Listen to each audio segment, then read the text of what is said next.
జయశంకర్ భూపాలపల్లి జిల్లా కాళేశ్వరంలో జరిగే సరస్వతి పుష్కరాలు నేటితో ముగియనున్నాయి. రాత్రి 7:45 నవరత్నమాల హారతితో పుష్కరాలకు ముగింపు పలకనున్నారు. పుష్కరాలు చివరి రోజు కావడంతో భక్తుల రద్దీ పెరిగే అవకాశం ఉంది. పుష్కరాల ముగింపు సందర్భంగా వీఐపీ ఘాట్ వద్ద ప్రత్యేక కార్యక్రమాలు నిర్వహించనున్నారు. నవరత్నమాల హారతి తర్వాత డ్రోన్ షో ఏర్పాటు చేశారు. మరోవైపు అనివార్య కారణాలతో కాళేశ్వరం పర్యటన ఎమ్మెల్సీ కవిత రద్దు చేసుకున్నారు. పూర్తి వివరాలు ఇచ్చేందుకు మా కరెస్పాండెంట్ తిరుపతి జరుగుతున్నారు. తిరుపతి ప్రస్తుతం ఎలా ఉంది? త్రివేణి సంగమం వద్ద భక్తుల హడావుడి ఇప్పటికే చాలా కిలోమీటర్ల మేర ట్రాఫిక్ ఏర్పడుతుందని చెప్తున్నారు. ఎలా క్లియరెన్స్ చేస్తున్నారు? ఈరోజు చివరి రోజు ఒకటి, ఇంకా ఏ స్థాయిలో భక్తులు వచ్చారు? ఈరోజు ఎవరెవరు వీఐపీలు రాబోతున్నారు?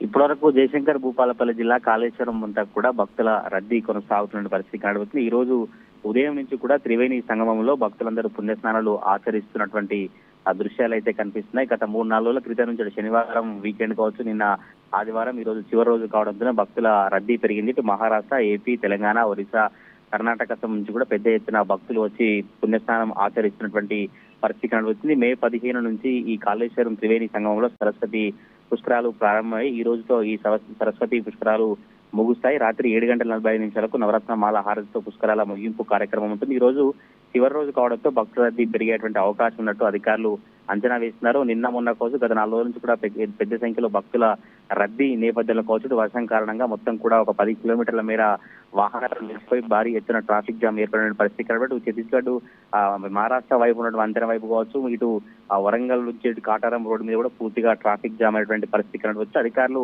అన్ని ఏర్పాట్లు చేశాం, ప్రభుత్వం నుంచి అన్ని ఏర్పాట్లు చేశామని చెప్పినప్పటికీ కూడా వాళ్ళ ట్రాఫిక్ కారణం కావచ్చు, భక్తులు అనేక ఇబ్బందులు ఏర్పడిన పరిస్థితి కనబడుతుంది. ట్రాఫిక్ వల్ల పెద్ద ఎత్తున భక్తులకైతే ఇబ్బంది తలెత్తినటువంటి పరిస్థితి కనబడుతుంది. ఈ రోజు పుష్కరాల ముగింపు సందర్భంగా వీఐపీ ఘాట్ వద్ద ప్రత్యేక కార్యక్రమాలు నిర్వహించున్నారు. సాయంత్రం 6 గంటల నుండి వేద స్వస్తి కార్యక్రమం, బ్రహ్మశ్రీ నాగ పనిశర్మ సందేశం, మంత్రుల ప్రసంగాలు ఉంటాయి. రాత్రి 7 గంటల నుంచి 7:55 వరకు నవరత్నమాల హారతి ఉంటుంది. 7:46 నుండి 7:54 వరకు డ్రోన్ షో ఉంటుంది. ఈ రోజు ముగింపు కార్యక్రమంలో ఉత్తమ్ కుమార్ రెడ్డి మంత్రి కావచ్చు, మిగతా మంత్రులు, మిగతా ప్రజాప్రతినిధులు కూడా పాల్గొనే అవకాశం అయితే తెలుస్తా ఉంది. ఇప్పటికే రాజకీయ ప్రముఖులు కావచ్చు, సినీ ప్రముఖులు కావచ్చు, మిగతా ప్రభుత్వ యంత్రాంగం నుంచి పెద్దలంతా కూడా సరస్వతి పుష్కరాల్లో పాల్గొనే ఆ పరిస్థితి కనబడుతుంది. ఈ రోజు కాళేశ్వరానికి కవిత వస్తుందని అనుకున్నారు, కానీ అనివార్య కారణాల వల్ల కాళేశ్వరంకు కవిత పర్యటన రద్దు చేసుకున్నట్టు తెలుస్తుంది. ఈ రోజు సరస్వతి పుష్కరాలకు వెళ్లాలని నిన్న మీడియా కావచ్చు లేదా వారి కుటుంబ సభ్యులతో ఆమె డిసైడ్ అయినటువంటి పరిస్థితి కనబడుతుంది. కానీ కారణాల వల్ల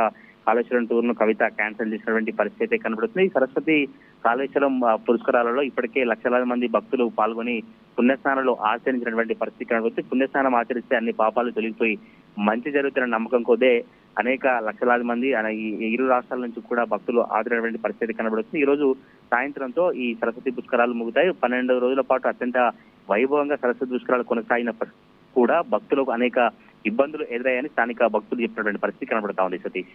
రైట్, థాంక్యూ తిరుపతి.